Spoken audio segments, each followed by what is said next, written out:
All right. Welcome, everyone, as people are starting to come in to this webinar from our past webinar. It's been a great day, and we have another great presentation in front of us as well. We are with Rick Rivet, President and CEO of Golden Rapture. My good sir, I'll hand it over to yourself for your presentation. But for anybody in here who's looking to ask your questions throughout the webinar, like we have been doing all day, I'd love for you to go into the chat function. Let us know where you're coming from, what city, what province, what state, or country. Always love seeing who's tuning in from where. And then in the Q&A function, at any time throughout this presentation, you can put your questions in there. And at the end of this presentation, I'll bring my camera back on. And then Rick, you and I will go through some of these questions that the investors will be having for us. So looking forward to it, excited for it. I'll throw it over to you now. Okay, thanks. Okay, so basically, Golden Rapture Mining is it's a private company that's set to get listed on the CSE early in the new year. The company holds 100% interest in the Phillips Township gold property in the Rainy River area of Ontario. The land package includes 186 claim units, totaling 7,500 acres. Gold was first discovered a long time ago in 1897. They used to ship their ore in a barge in Lake of the Woods, and it was shipped to Kenora at the mill. So this is an old property with some past producing mines. So we'll go through it. So it's one property with 5 high-grade gold projects. So we have the Combined Mine, the Mascot Mine, the Trojan Mine, the Boulder Occurrence, the Youngs Bay Occurrence. So these 5 gold projects were owned by different entities throughout the years, and we have now brought them all together as one package. So major mineral deposits in the area include New Gold Rainy River Mine with 8 million ounces, the Cameron Lake deposit with almost 2 million ounces just across the lake from us, and the Tartesson Nickel deposit, which is in a feasibility study right now. They should be going to production in a couple of years. It's a big nickel, copper, cobalt mine. That's right on our northern border. Okay, so it's truly satisfies a miner's bucket list. So it's one property, 5 projects with 5 shots at success. It has year-round access. It's got a highway and a power line that cross the entire length of the property. So infrastructure, everything is perfect. Couldn't ask for anything better. There's also a cell phone right in the center of the property. Again, it's located close to the New Gold Rainy River Mine and the Tartesson Nickel deposit. Our combined mine, the main zone, has 350,000 ounces inferred. With a recent high-grade gold discovery below the main zone in 2017, never followed up yet.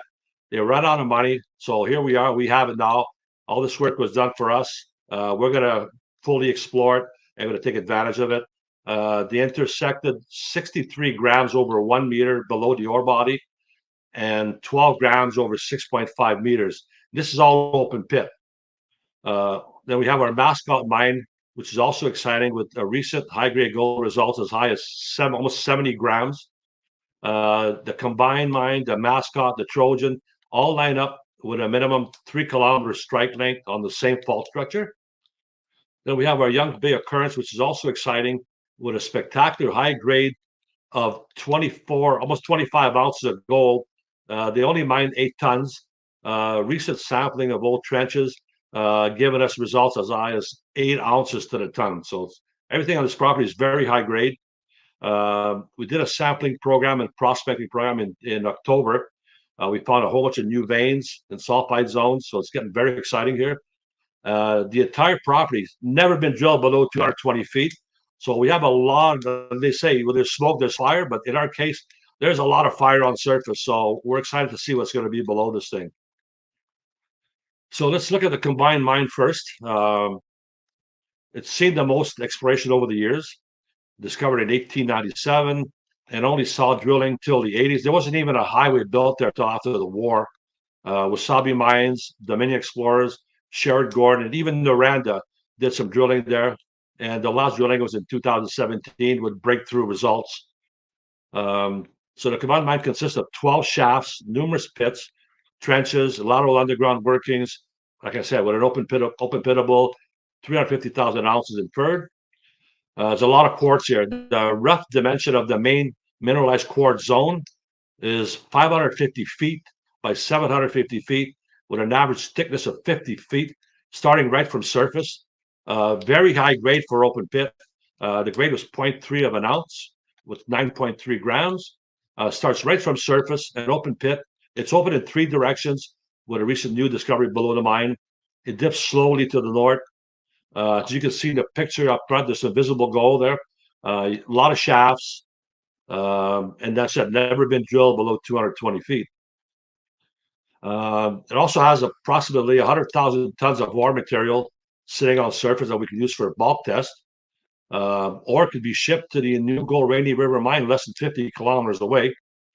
Like I said, they did 10,000 shallow holes in 2007. They ran out of money, left, didn't get the results till a couple of months later. They hit with every hole. Never followed up. They're gone, and we have it now. Like I said, the high grade was the results was 63 grams over 1 meter, 12 grams over 6.5 meters in 2007. Never followed up. And it appears that the widths of the quartz veins appear to get wider towards the west as well. We did a sampling and prospecting program in October. New veins were discovered. Sampling was done. We did the sample over 3 dozen new veins that we found. We're waiting for results right now. So high priority targets is right underneath the ore body, which we intend to follow up. And then we have the Mascot mine. I've been inside that one. There's an adit there. You see the picture of the ceiling. It's all quartz, very rusty. You can actually see the visible gold on the ceiling. There's a sample there on the right-hand side, taken outside about 30 meters from the shaft outside though, and you see the gold and the copper, native gold together. So it has 4 shafts and 1 adit.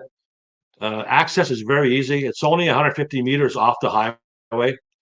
Historical gold production numbers are unknown, but old pics from the ODM files indicate that high-grade gold was mined. Again, 2017 chip samples returned result as high as 70 grams. New veins discovered, and we're waiting for some samples from the labs right now. So then we have the Trojan mine, which is basically across the highway, about 100 meters off the highway now. So they're connected, obviously. There's a picture that you can see the old Trojan mine shaft. You can see a quartz vein dipping straight down. The vein in the middle, we just found that one. It looks like about 8 feet wide. It could be wider. It was buried underneath 9-10 inches of moss and roots. So we haven't fully exposed it yet. But you can see the samples beside it. The samples are juiced up. They're well mineralized. There's many parallel gold veins there, ranging from 5 to 8 feet, which can be followed along the hillside for over about 200 meters for sure. And the Trojan mine too, in the area, this is the Trojan mine area. We found a lot of sulfide zones. So the property's never been explored for zinc, copper, and critical minerals, and we're finding them now. So we're going to take a serious look at this, and we're going to switch gears a bit, not just gold, but also critical minerals. We also found native copper, as you can see on the picture to the right. Then we have the Youngs Bay occurrence. That one is very exciting. That one is totally off. It's a structure running east-west, not north-south. It consists of 4 quartz veins that are parallel each other and are separated by 30 meters of low ground following the same strike direction as the veins. 8 tons of high grade was extracted from surface trenches. The grade was almost 25 ounces to the ton, with the most recent grab sample being 8 ounces. We're waiting for assay results too of those two. As you can see, we have a picture here of some of the sampling we've done. There's over 100 samples gone to the lab. As you can see there, the veins are all totally different. So we're going to find out, and about 3 dozen of them are brand new veins. So we're going to find out which ones run and which ones don't. So very exciting to get the results of these very shortly. And our management team, comprised of a senior mining executive, which is me, with over a decade of public company experience. I ran 2 companies, Kings Bay Gold and Mainstream Minerals. We have a registered trader with a decade of experience with new issues and IPOs, a marketing specialist, and accomplished company builders and entrepreneurs with a First Nations presence on our board of directors also. Capital structure, shares issued and outstanding, fully diluted right now are only 15 million shares. So, and we're at 80 shareholders right now. So we represent a good, sound opportunity focused on value creation. Golden Rapture is committed to promoting Indigenous participation on our board of directors. We brought in Michael Birch from Garden Hill Reserve, and our advisory, which is he's a trustee at Rainy River Reserve, one of our neighbors, so it's great. And even our exploration activities, with even our drilling company contractor being 100% First Nations owned, which is the Whitefish Reserve, right beside us. So it'll make things a lot easier with permitting. They're participating, so they'll be happy. Okay, now we get to our marketing and investor relations, which is second to none. So our new age social media marketing, investor relations strategies will be second to none and way ahead of the curve compared to most public companies. We will create a unique daily massive marketing outreach by using growth marketing, investor targeting, investor engagement, guerrilla marketing, and influencer marketing strategies to effectively reach investors on most social media platforms, penny stock groups, millennial sites, channels, chat rooms, private groups, forums, and media outlets where most investors are today. And these websites and platforms combine for over 80 million investors in North America alone and are great mediums to find new investors. Certain important CSE listing requirements that we've accomplished so far. We have to go spend $75,000 in exploration expenditures. We've just completed that in October. So that's a listing requirement out of the way. We're working on reaching our 150 shareholder requirement. We're at 80 right now as of October 31st. The site visit and additional sampling by independent geologists was completed also in October, with our 43-101 geological report being written as we speak. So it should be completed in the coming weeks, depending on how fast they get the results from the samples that they sent in at the lab also. So our short-term objectives and goals, first of all, to commence 2022 prospecting and sampling program. That's already completed in October. To commence our pre-IPO financing round, which will include mineral flow-through units. We've just started that also. We'll talk about it in the next slide. Then file our non-offering prospectus or complete an IPO. We haven't really truly decided yet. And the goal is to list on the CSE that we mentioned.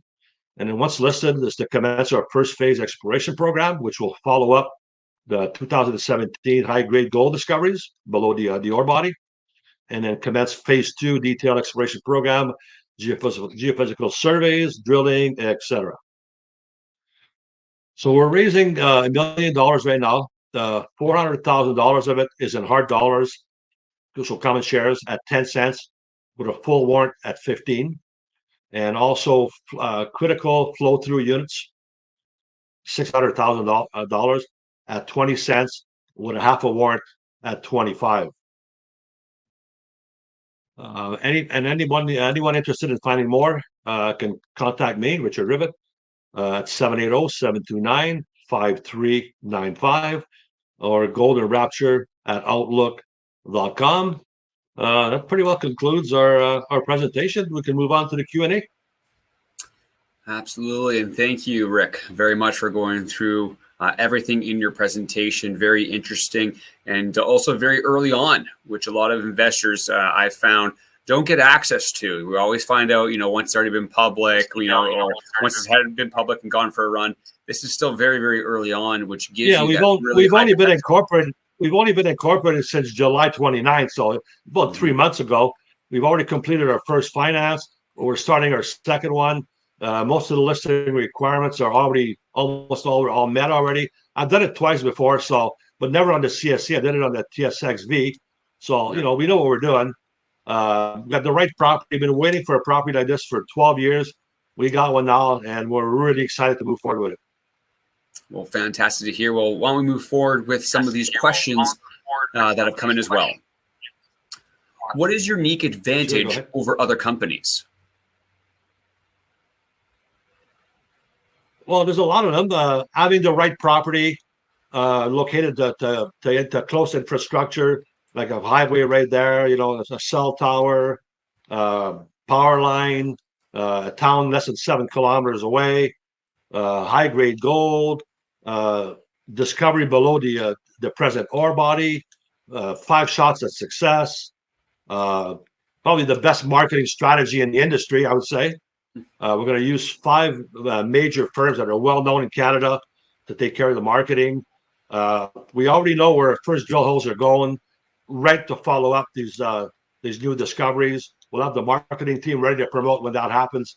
We're in pretty good shape. Well, speaking of promoting, and you're saying when that happens, that obviously means that you need to be public at that time. Jackson asks, when do you expect to get listed?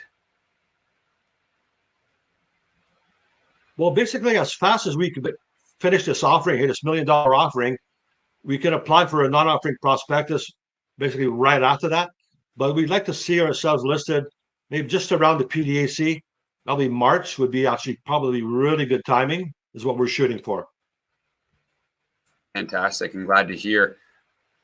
We've got Peter asking a question here. Will you now be exploring for copper and zinc now that you found them to be on your property? Oh, definitely. We know the property's never been explored for that. It was a property that they basically, these old prospectors, they were high grading everything. There was visible gold all over the place. There were lots of quartz veins everywhere. So yes, now we're finding some very wide sulfide zones. Although we got to pay attention to this and probably concentrate half of our efforts, not just gold, but zinc and copper. And our geologists are seeing some cobalt on the property too. Very high possibility on our northern border beside Tartesson. We're seeing some structures that could be similar to theirs. Those would be nickel, copper, cobalt, and like I said, they're going to go to production. So, very excited.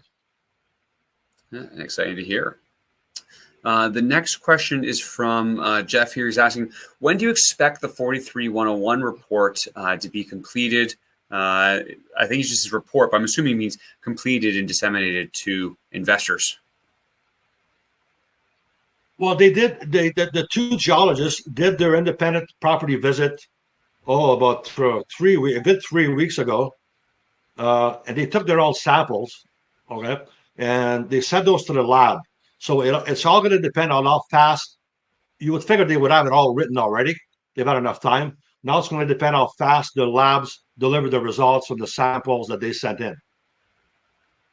Yeah, and as you well know, and I've become very accustomed with as well, you never know when it comes to the labs. You can get things back quickly. You can get back things 2-3 times the date. So really it's up to them. But I've heard from many that they have been speeding up a lot over the last little while, catching up from all those COVID lockdowns and everything that was causing those major delays we were seeing last year and a little bit the year before. So exciting to see that come back. They told us it could take up to 6 weeks, is what they said. Up to 6 weeks. Okay, so that's not too bad actually. So we'll see. In the terms of that's actually quite decent. Philip asks, when can we expect the results of the sampling program that was done in October? Well, ours were done. We finished them towards the end of October. So, add 6 weeks to that. Yeah. It should be pretty close. Very nice. We're really excited about those because we found a lot of new veins there. So we want to see what carries. Not every vein is going to carry gold, but if we get 25% of them, we'll have done extremely well. Most mining sites, you have a pile of veins. You're lucky if you get 10% that carry gold. So we could get more than that because the veins look very good. They're well mineralized. They look juiced up. So we're very excited. Yeah, and speaking of that excitement, I know everyone, you were just speaking about this before about your offering there. Forgive me as I'm not sure if this was specifically stated there. What price is the offering currently being done right now? Can you go in a little bit more detail about that for anybody who's heard the story and thought to themselves, I would love to be able to just reach out to you and talk to you further about it. Yeah, they could buy the common shares, which is the same price as the offering we just closed. So those are at 10 cents. With a warrant at 15, a full warrant at 15 cents. Okay. And then the flow through shares, Well, those involve a refund and tax breaks. The people do very well with those. Not too many people know about flow through shares, but the critical ones, the critical flow through mining shares, are even better than the regular flow through because Justin Trudeau, the Canadian government, is giving out more incentives on those. So it's even a bigger tax breaks on those. So it's very good.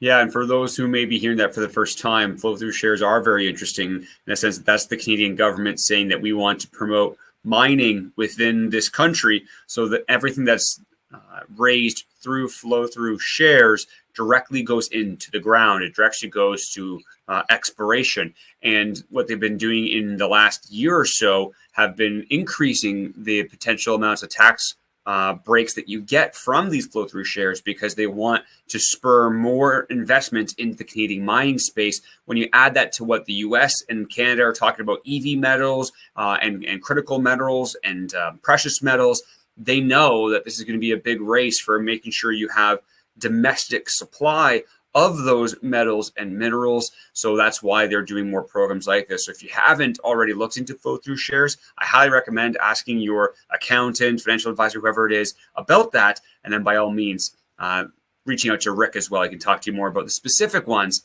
with Golden Rapture. Exactly.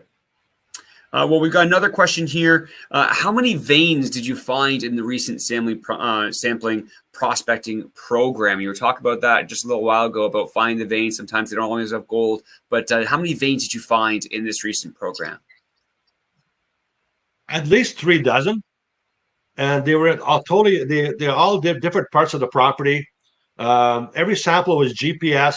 We took a picture and a picture of the tag also too. So when we get the results back from the lab, we'll know exactly where they came from. We'll have a picture of it to see. Oh, this is what the quartz looked like. Okay, yeah. So that's basically it. So lots of them, and they're not. We're not talking little stringers that are 2 inches. 2 inches, 3 inches. We're talking veins here.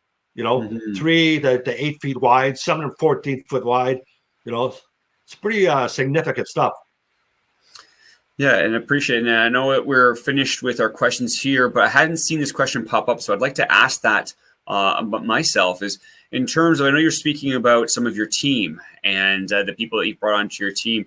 One of the things that's so important anywhere in Canada is when you are exploring and looking to find a deposit somewhere, it's paramount. It's absolutely one of the most important things to do is to make sure that you have the local Native Indians, the local tribes, locals in general who are really pushing forward this, want this to happen. You have a very strategic person that you brought onto your team. Can you go back to that person once more? Forgive me as I forget their name, but I remember you first telling me about them and thinking, oh my goodness, that's perfect because he knows all the tribes in the area. He knows how to get this done. Yeah, well, we've got a few of them actually, not just one. We have Jason Wilson. He's from the Rainy River Reserve. He's a trustee there. Nothing at Treaty 3 in that area. They're interested in participation, but okay, they don't want just not worried about their lands. They want to participate also. So Jason is involved. So let's say New Gold Mine wants a contractor for a drilling contractor or this. They go through Jason, and Jason basically arranges First Nations companies to go work there.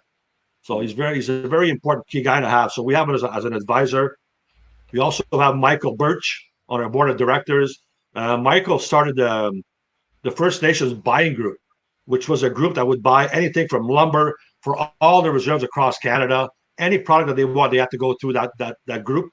So he knows pretty well every chief also.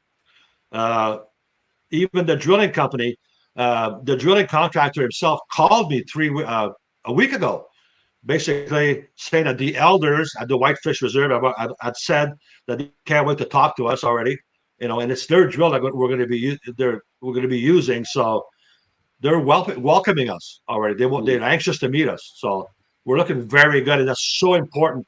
You got to keep First Nations involved, keep them informed as much as you can.